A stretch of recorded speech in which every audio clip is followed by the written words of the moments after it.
Bonjour, je m'appelle Héloïse. Et moi je m'appelle Janelle. On vient de l'école Saint-Michel de Château.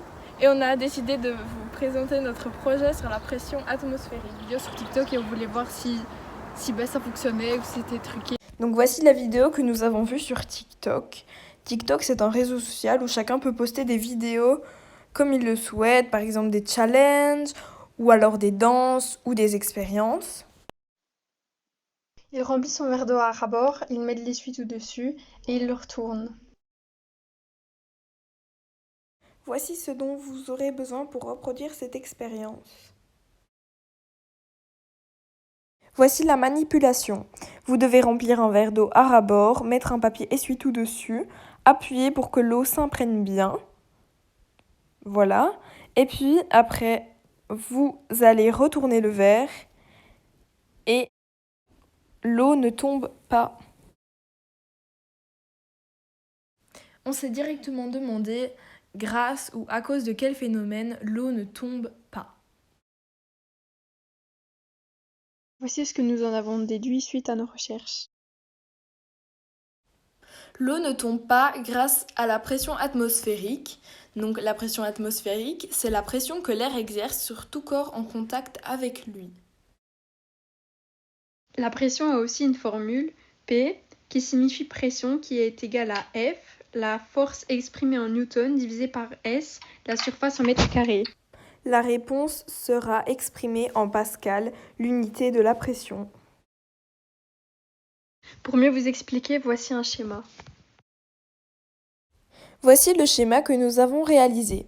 Nous avons représenté les molécules d'air par des petits ronds bleus qu'on a disposés tout autour du verre, car l'air, il y en a partout. Nous avons aussi représenté deux vecteurs. Un vecteur pour la force qu'exerce l'eau vers le bas et un autre vecteur pour la force qu'exerce l'air vers le haut. On voit bien que le vecteur qui représente la force de l'air est beaucoup plus grand que le vecteur qui représente la force de l'eau, car s'il n'y aurait pas d'atmosphère, l'eau tomberait par terre. Mais comme il y a de l'air, l'air exerce une force contre l'eau qui retient l'eau dans le verre. Autrement dit, l'eau ne tombe pas grâce à la pression atmosphérique.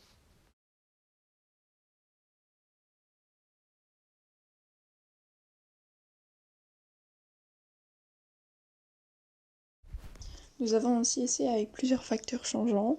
On en a fait un tableau. Notre facteur changeant, c'était les types de papier. Donc, nous avons essayé avec des papiers plus ou moins épais. Et nous en avons déduit que plus le papier était épais, plus ça tenait longtemps. Car à un moment, le papier, tellement qu'il est mouillé, il va se craqueler. Voici la conclusion que vous devez retenir pour cette expérience. L'eau qui exerce une force vers le bas n'est pas assez forte contre les différentes sortes de papier sur le verre.